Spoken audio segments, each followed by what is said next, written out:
Les graphes, vous en avez tous besoin dans vos applications. Dans vos tableaux de bord, vos suivis de projet, vos comptes rendus. Avec WinDev, vous le savez, vous disposez en standard d'un champ graphe extrêmement évolué. Pour l'ajouter dans une fenêtre, c'est un drag and drop, et pour le configurer et le remplir, c'est quelques clics. Ça, c'est un champ graphe histogramme sous WinDev qui affiche le nombre d'entrées dans une boîte de nuit. Sympa! Le champ graphe de WinDev, il permet de créer des graphes de type R, camembert, radar, courbe, donut, entonnoir, nuage de points, hémicycle, surface, histogramme, graphe à bulles, des graphes boursiers, et nouveauté, depuis la version 19, des graphes waterfall. Un graphe waterfall, c'est ça. Ah, juste, je te coupe, vous avez vu l'animation? C'est une nouveauté de la version 19 qui donne du peps à vos graphes. Cette animation automatique à l'affichage, si vous le souhaitez, vous pouvez la désactiver, par exemple pour des applications utilisées en TSE. Donc c'est dans la description du champ graphe, dans l'onglet détails, il suffit de décocher, activer les animations. Alors, revenons au graphe waterfall. Un graphe waterfall, je disais, c'est ça.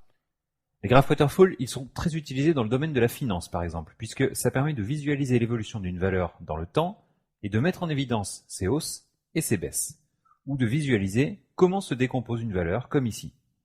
Dans ce graphe, les barres vertes représentent les composantes positives du chiffre d'affaires, les ventes de produits et de services. Alors les ventes de produits ont rapporté 420 000 € et les ventes de services 210 000.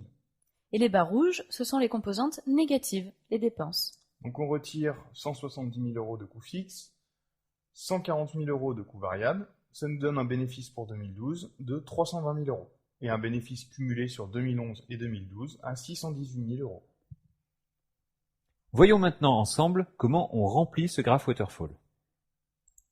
Je reviens en édition et on va vous montrer le code qui remplit ce graphe waterfall.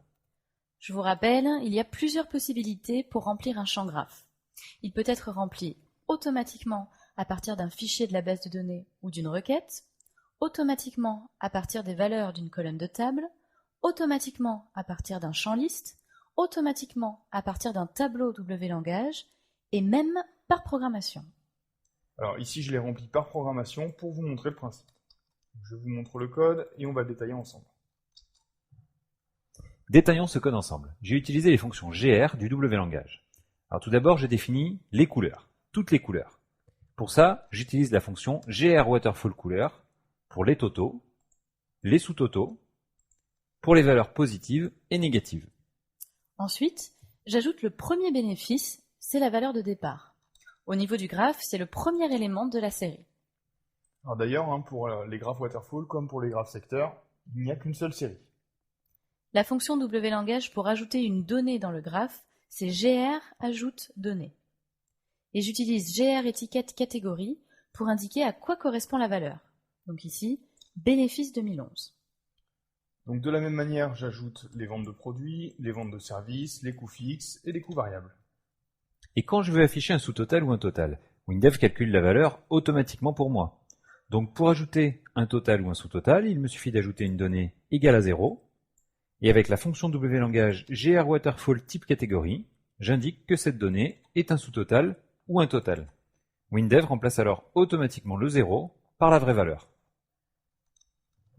Toutes vos applications ont besoin de graphes. Avec WinDev, WebDev et WinDev Mobile, vous créez facilement des graphes élaborés sur vos données. Les graphes, c'est en standard et totalement intégré à votre environnement. Vous n'avez pas de bibliothèque supplémentaire à acheter, tout est en standard.